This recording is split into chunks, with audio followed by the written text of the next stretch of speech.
although, as he assured his pupils, he wished to govern through trust and kindness when he began his work in 1863, Wilson nevertheless administered corporal punishment. Boys found guilty of lying or cheating were routinely caned. Evidence of his practices survives in scattered recollections, including that of T. Aylesbury Brown, who attended the school between 1889 and 1893, and recalled seeing the tawse used only once during his 5 years there.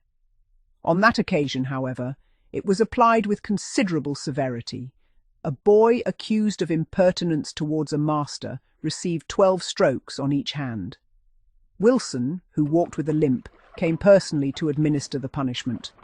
The boy was afterwards sent back to his dormitory, and shortly thereafter left the school for home. A delay in discipline may well have spared Wilson a measure of embarrassment at a swimming carnival in the 1870s.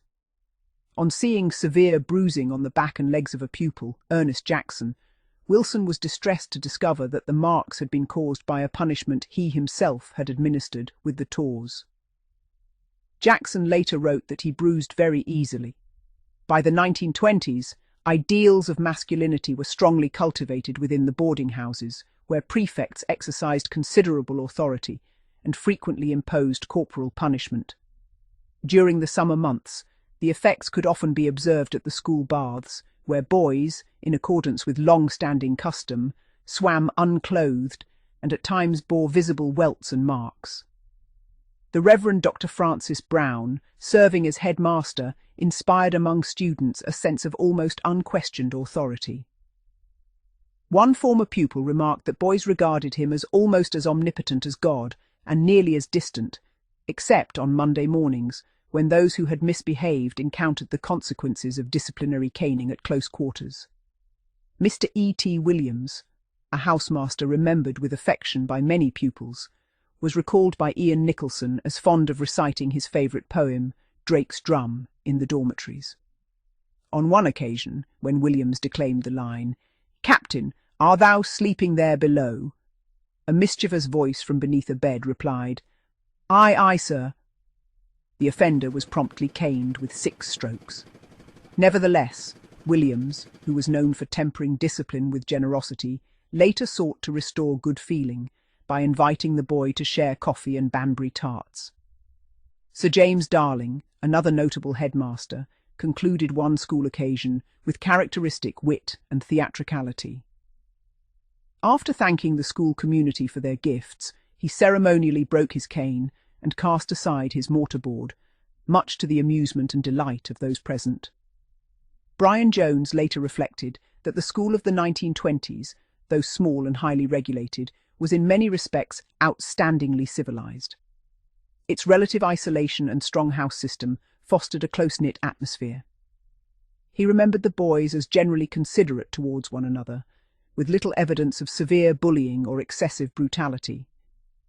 At the same time, he observed that few pupils questioned the extensive network of rules, routine punishments, corporal discipline, and detentions that governed daily life. House captains were also empowered to administer caning.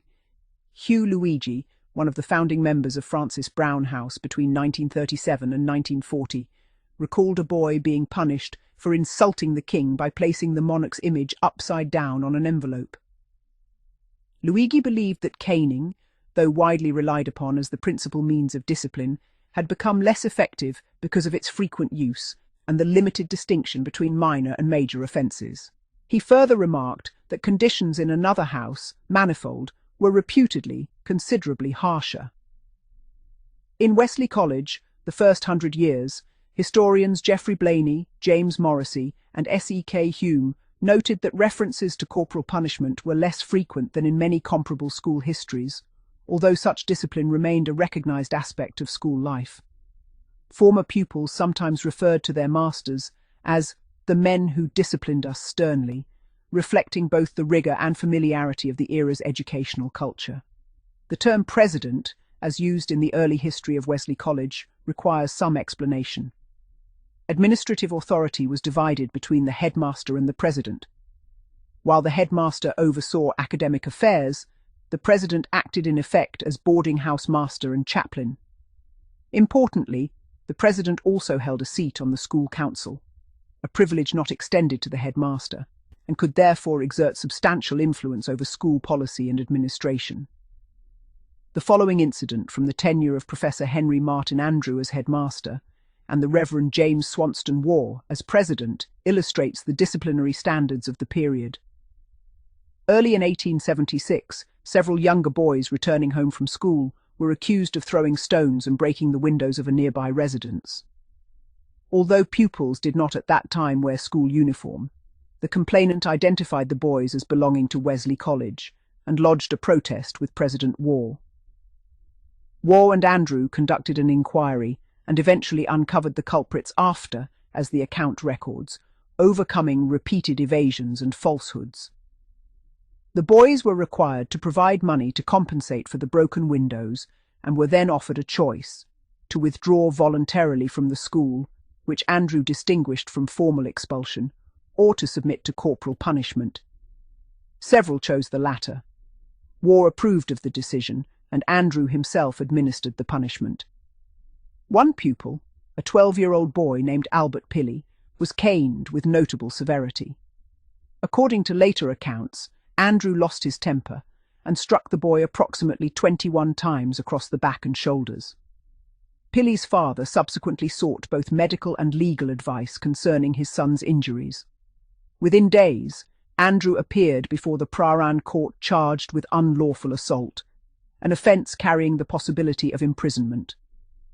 The central issue before the court was not whether the punishment had occurred, but whether it had been administered with excessive force.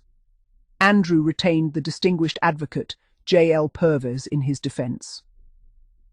Testimony supporting Andrew was provided by Howell Thomas, the school's second master who had witnessed the incident, by the Reverend Mr. Waugh, by E. Morris, newly appointed headmaster of Melbourne Grammar School, by Professor Irving of Hawthorne Grammar School, and by a medical practitioner. Irving informed the court that during his own tenure he had maintained a policy of flogging boys for persistent dishonesty, and had commonly punished one boy each week in this manner, which by the standards of the period was considered comparatively lenient. Andrew himself argued that disciplinary action had been necessary in order to prevent the boys from facing prosecution before the ordinary courts.